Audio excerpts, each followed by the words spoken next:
म्हणून तिने स्पष्ट असं सांगितलं, की मुलींपासून दूर राहा. तुझा फोकस ठेव. तुला काय बनायचं आयुष्यामध्ये? येतोय तुला, त्रास पण होतोय तुला, राग पण येतोय तुला, आनंद पण होतोय तुला. ह्या सगळ्या भावना आहेत आणि ह्या हं, सगळ्या भावना मुक्तपणे व्यक्त करणारी ती बाई आहे आणि ही प्रत्येक स्त्रीमध्ये आहे ही बाई. हं. पण आपण ती बाहेर काढायला घाबरतो. ती बाहेर काढायला घाबरू नका हे सांगणारी ही बाई. नमस्कार मंडळी, मी श्रावणी विलास लकेश्री तुमचं मराठी वाहिनीमध्ये खूप मनापासून स्वागत करते. सध्या ना लग्नाचा सिक्वेन्स चाललाय आणि आपल्या मुलींसाठी मुलं शोधण्यासाठी आई वडील सज्ज झाले. पण त्यातल्या त्यात एखादी आई अशीच असते जिने तिच्या मुलाला सांगितले की मुलींपासून लांब राहा. ती म्हणजे अदिती म्हणजे तेजस्विनी खानोलकर. कशा आहात? मस्त. तू कशी आहेस? मस्त. मला असं थोडंसं वाईट वाटलं होतं की एवढं वृक्ष कोण असतं की मुलींपासून लांब राहा. हे असं का आहे? अगं कुठे ती वृक्ष? ती प्रेमळच आई आहे. फक्त पजेसिव्ह मदर आहे. तिने एवढा मोठा खानोलकर इंडस्ट्रीचा बिझनेस उभा केलाय. त्या कोणीही मदतीला नसताना म्हणजे आता ह्याला वडीलही नाहीयेत. सो माझा नवरा नाहीच आहे आणि तरी तिने कुठेही लग्न केलं नाही परत. कोणाशी अफेअर केलं नाही. कोणाबरोबर त्यांच्या स्टेटसमध्ये बसत असताना सुद्धा कोणाबरोबर गेली नाही.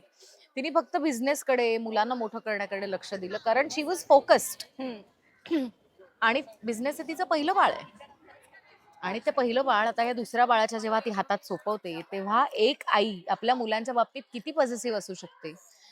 अनेक आया बोलून नाही दाखवत, पण येणाऱ्या सुनेला काही टॉन्ट मारतात, हं. येणाऱ्या सुनेला काही त्रास देतात, चिडचिड करायला लागतात, नकळतपणे बडबड करायला लागतात. अशा फार कमी आया असतात, की अशा आया असतात, की शांतपणे मी ॲक्सेप्ट केलंय माझ्या सुनेला, पण नंतर नको कराय. सो मनात कुठेतरी तो अजून पॉझिटिव्हनेस आपल्या मुलाबद्दलचा असतो आणि त्याच्यामुळे हे अनाहूतपणे रिॲक्ट होतं ना.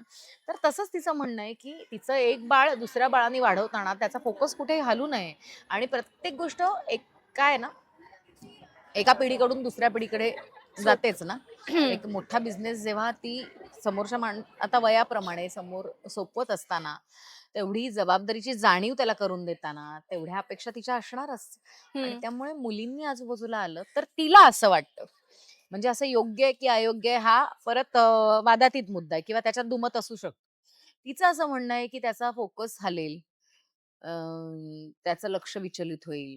एवढा मोठं जे बाळ तिने उभं केलं आहे, त्या बाळाला त्रास होईल. या बाळाला त्रास होईल कदाचित. तर म्हणून तिने स्पष्ट असं सांगितलं, की मुलींपासून दूर राहा. तुझा फोकस ठेव. तुला काय बनायचं आयुष्यामध्ये आणि तुझ्याकडे फॅमिली आहेच ना, लग्नाचं वगैरे नंतर बघू आपण. हं. आणि बाकीच्या मुलांना आनंदात मोठं केलेलं आहे तिने. सो मला असं वाटतं, की तिचं तिचं म्हणणं आहे ते. ती 45शीतली 50शी जवळ येणारी बाई आहे. त्यामुळे त्या वयामध्ये तुमच्या शरीरात होणारे बदल त्या बाईच्याही शरीरात होणारे बदल हं. आहेत आणि बऱ्याचदा कॅरेक्टर म्हणून हे मी दाखवायचा प्रयत्न करतोय. अनेक बायका आहेत ज्या 45-50शीत आहेत. त्यांच्या आयुष्यात असे बदल होतायत, शरीरात बदल होतायत, वागण्यात बदल होतायत. पण हे का होतंय हे त्यांनाच कळत नाहीये. पण तिच्याकडे ते का बदल होतायत हे विचार करायला वेळ आहे. हं. आणि परब फॅमिलीतली जी प्रमिला आहे, तिच्याकडे हे बदल का होतायत हे विचार करायला वेळ नाहीये. हं. सो ह्या क्लासेसमधली, ह्या विचारातली, या स्टेटसमधली तफावत कुठेतरी आम्ही लोकांना दाखवायचा प्रयत्न केलेला आहे. जे आपण म्हणतो ना, की रील आणि रिअल. हं. म्हणजे काही वर्षांपूर्वी आपण सगळे एकत्र बसून जेवत होतो आपल्या आई-बाबांबरोबर. पण आता नवरा-बायकोही एकत्र जेवत नाहीत, कारण वेळ नाहीये त्यांच्याकडे. हं. मुलाला आधी भरवून झोपवते, मग आई तिचं तिचं जेवण जेवते, मग नवरा येऊन कधीतरी जेवतोय, मग घरातली बाकीची माणसं जेवतात. योग्य अयोग्य काहीच नाहीये. फक्त हे बदललेला समाज आहे, बदललेलं आयुष्य आहे. फक्त आम्ही ते एकाच फ्रेममधनं तुमच्यापर्यंत पोहोचवायचा प्रयत्न करतो, की हे तुम्ही जगत होतात आणि हे तुम्ही जगताय. श्रीमंत आणि गरिबी ही किंवा मध्यमवर्गीयपणा ही क्लासमधली तफावत आहे, हं. स्टेटसमधली तफावत आहे. पण आयुष्यात झालेला बदल आम्ही तुम्हाला दाखवायचा प्रयत्न करतोय. पण ह्या फॅमिलीतल्या पण काही गोष्टी आपल्याला हव्या असतात आणि त्या फॅमिलीतल्या पण काही गोष्टी आपल्याला हव्या असतात. त्यामुळे हरवत चाललेल्या तुमच्या फॅमिलीत ह्यातनं चांगलं आणि ह्यातनं चांगलं घेऊन कुठेतरी समतोल साधून एक योग्य कुटुंब तयार करायचा प्रयत्न करा, हे दाखवायचा प्रयत्न केला. वॉव! किती छान बोलते. सो तुम्ही एक यंग आई आहात. हे ए please hot mother please. You know. Santoor बोल. ते रील केला होता ना मध्ये मैं तो संतूर सास बनूंगी भाई. सो ते साकारताना किती मजा येणार आहे. आय डोंट नो कारण आता सुरू झाली आहे शूटिंग्स ना आणि आता हळूहळू आम्ही सीन्स करायला लागलो आहे. एक कलाकार म्हणून पण तुम्ही काही बदल एक्सेप्ट करणं किंवा ते बदल एक्सेप्ट करून पुढे चालणं खूप महत्वाचं असतं. अनेक वर्ष अनेक मालिकातनं नायिका केली, मग खलनायिका केली, मग आता पुढचा टप्पा काय बघूया आपण करून आईचं. हम्म. आणि ही आई वाईट आहे का? जे निगेटिव्ह भूमिकेनंतर आता माझ्या वाट्याला आली आहे ती आई चांगलीच आहे. तिची तिची तत्व आहेत, तिचं तिचं म्हणणं आहे, तिचे तिचे इन्सिक्युरिटीज आहेत, तिचे पॉझिटिव्हनेस आहे. सो मला असं वाटतं अशी बाई जी समाजात आहे, आतमध्ये आहे, प्रत्येक स्त्रीच्या आतमध्ये काही ना काहीतरी बदल घडतायत, काही ना काहीतरी होतंय, पण कधी कधी तिला व्यक्त होता येत नाही. पण ही व्यक्त होणारी आई मी जर दाखवायचा प्रयत्न केला तर त्या समोरच्या स्त्रीला कळेल की हे माझ्यात पण चाललंय, मला पण असं वाटतंय. आणि हे तिने ऍक्सेप्ट करणं आणि त्या ऍक्सेप्टन्स नंतर तिच्यामध्ये होणारा बदल काय होतो ते तिने हळूहळू बदल करणं, हे माझ्या कॅरेक्टरचा खूप महत्वाचा भाग आहे असं मला वाटतं. की स्त्रीला एक आरसा दाखवून द्यायचं काम करतं, वा. की हे पण होतंय तुझ्यात, हम्म. राग पण येतोय तुला, वाईट पण वाटतंय तुला, त्रास पण होतोय तुला, राग पण येतोय तुला, आनंद पण होतोय तुला, हे सगळ्या भावना आहेत. आणि ह्या हम्म. सगळ्या भावना मुक्तपणे व्यक्त करणारी ती बाई आहे. आणि ही प्रत्येक स्त्रीमध्ये आहे ही बाई. हम्म. पण आपण ती बाहेर काढायला घाबरतो. ती बाहेर काढायला घाबरू नका हे सांगणारी ही बाई. वा. आरसा दाखवणं खरंच गरजेचं असतं. जसं तुम्ही म्हणालात, की बदल होत असतात आणि त्यामुळे माणसं आणि मोस्टली स्त्रियांमध्ये ते चेंजेस होतात आणि त्या थोड्याशा कठोर और निष्ठुर किंवा रुक्ष मगाशी म्हणाली होती, तसं होतं. पण तुम्हाला काय वाटतं, की त्याचं कारण काय असेल? आय नो की एक्सपिरियन्स तिची असू शकतो. इन्सिक्युरिटी हे तिचं कारण आहे असं मला वाटतं सुरुवातीच्या टप्प्यावर. कारण पुन्हा एकदा म्हटलं ना, की हे माझं आहे. हं. ह्या सगळ्या गोष्टी माझ्या आहेत आणि त्या माझ्या हातातून हळू-हळू चालल्या आहेत. म्हटल्यानंतर तिला भीती व्यक्त नाही होणार.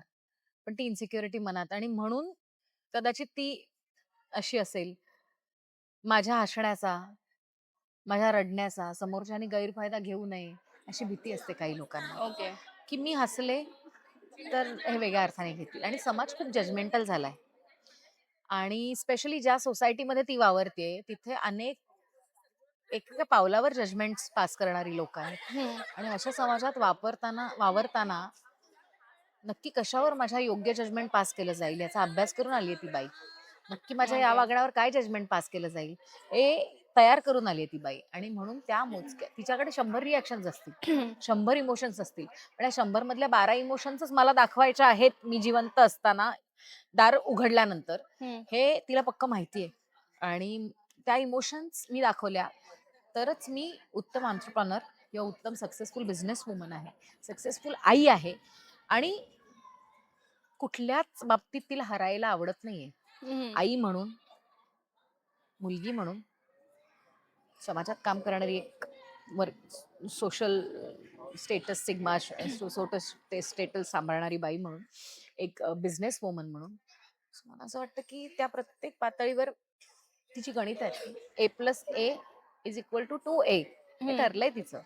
A+B आज म्हणजे आज मला पाणीपुरी खावीशी, आपण चिटिंग करतो ना, हं. आज मला पाणीपुरी खावीशी वाटते, आज छोले भटुरे खावीसे वाटतात. नाही. तिने तिचं ठरवलंय रोजचं हेच जेवण आहे, तरच मी सक्सेसफुल होईन. So she is focused. खूप फोकस्ड आहात तुम्ही असं म्हणेल कारण तुम्ही बोलता तुमच्या डोळ्यामधून कळते की तुम्ही किती असं मनापासून बोलताय ते. मला फक्त एका सीन बद्दल विचारायला आवडेल जेव्हा कानाखाली वाजवायचा सीन होता तो प्रोमो मध्ये मी पाहिला होता चोरांच्या कानाखालीच मारतो ना आपण. हा. तिने चोरी केली आहे माझ्या लग्नामध्ये. त्या मुलीनी माझ्या लग्नामध्ये चोरी केलेली आहे. तिचं असं म्हणणं आहे की तुम्ही मागितलं तर मी द्याल, हम्म. पण तुमच्यासारखे घाणेरडे लोक चोरी करायला आले. तुम्ही चोरी केलेली असते तिच्या लग्नामध्ये. पण जेव्हा खरं सीन करायचं असं झालं की कानाखाली वाजवायचे तेव्हा असं टेन्शन आलं होतं की पण कानाखाली कुठलाही चोर मला आदितीला पण भेटला तर तिला फटकन मारलेला आहे मी. टेम्पो ड्रायव्हरला वरनं खाली खेचून लग्नाला जात असताना साडीमध्ये कानफडात हा? मारलंय. सो आय कॅन डू हा एनिथिंग. काय किस्सा आहे? हो, मी मी लग्नाला चालले होते, तो पीपी पीपी हॉर्न करत होता, मध्येच घालत होता. तर मी आई बहिणीवरनं 2 शिव्या घातल्या आणि माझी सगळी फॅमिली मागे बसली होती. ती थांबली मध्ये रस्त्यात, त्याला खेचला, फाटकन कानफडात मारलं. मी म्हटलं एक तो रस्ता आहे, नीट गाडी चालव, सरळ गाडी चालव, तुझा टाइम संपलेला आहे, तरी तू पीपी पीपी करतोयस कशाला, घुसवायचा हम्म. प्रयत्न कशाला. आणि तो थोडासा टिंगटॉंग होता. अच्छा. हा, पण त्याला मारल्यावरती कळलं, पण ते मारणं गरजेचं होतं ना. तर चोर आपल्याला सापडला तर आपण मारणार ना. हम्म. आणि माझ्या मुलीचे दागिने जर कोण चोरून नेत असेल तर एखाद्या आईला राग येणार ना.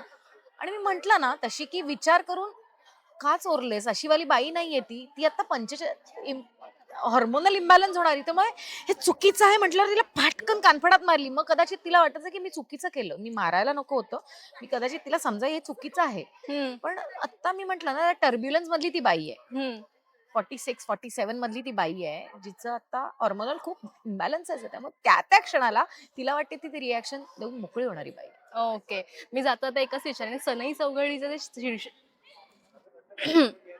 मी जाता तर एकच विचारेन की सनई चौघडीचं जे शीर्षक गीत आहे ते तुम्हाला खूप आवडले, सगळ्यांनाच आवडले, पण मगाशी तुम्ही गुणगुणत होता ते फक्त जातात एकदा गुणगुणाल का? धुरंधर पाहिलास का तू? हो. धुरंधर मधली गाणी कशी ना, आपण पिक्चर पाहताना गाणी जाणवली नाहीत. हा. ओके, पिक्चर संपल्यानंतर आपण घरी ते गाणं ऐकून बघू म्हणून ना ते गहरा हुआ वगैरे आपण हा, ऐकत हा, बसलो. हा. मग आपण दुसरं गाणं ऐकलं, मग तिसरं, तर ती गाणी ना हळूहळू कशी केक देतात ना, हा. तसं सनई चौघड्याचं टायटल सॉन्ग आहे की ते जेवढं ऐकाल ना तेवढं त्याची किक बसते. आणि आता तर माझ्या तोंडात, परवापर्यंत मी ते म्हणत पण नव्हते, तर कालपासून ना सनई चौघडे वाजू दे, तर इतकं असं आता ते घुमायला लागले. तेव्हा माझी अशी खात्री आहे की झी मराठीची ही खासियत आहे की त्यांचे टायटल सॉंग फार सुंदर सुंदर आहेत. अगदी वादळवाट पासून, अभिलाषापासून ते अनेक मालिकांपर्यंत, आणि अनेक वर्षांनी हे टायटल सॉंगही तुमच्या असं ओठावर असं गुणगुणणार आहे. गुणगुणणार आहात. सो मलाही मजा येईल. Yes, thank you so much. खूप छान वाटलं गप्पा मारून. बरं, हा, थँक्यू. Thank you so much. खूप छान वाटलं गप्पा मारून. बऱ्याच दिवसांनी अशा छान गप्पा झाल्यात. आपण पुन्हा भेटू अशाच सिरियल्सला आणि आपण अशीच भेटत राहू. छान Yes. वाटतंय. आणि जात आता प्रेक्षकांना एक अपील करा. मला अपील काय करायचं, कारण झी मराठीच्या सगळ्या प्रेक्षकांवर, माझ्यावर प्रेम करणाऱ्या सगळ्या प्रेक्षकांवर माझा विश्वास आहे आणि त्यांना माझे कान धरायचाही अधिकार आहे. त्यामुळे त्यांना मी हक्काने सांगणार आहे की 16 मार्च पासून 8:30 वाजता रोज रात्री झी मराठीवर सनई चौघडी आपली मालिका चालू होत आहे. आणि आपली अशासाठी म्हटलं की पुन्हा एकदा त्या फॅमिली, जे मी वरखाली म्हटलं, ती फॅमिली तुमची पण आहे. तुम्ही कुठे बसताय किंवा तुमच्या फॅमिलीत काय हरवलं हे शोधायचा या मालिकेतून प्रयत्न करा. थँक्यू.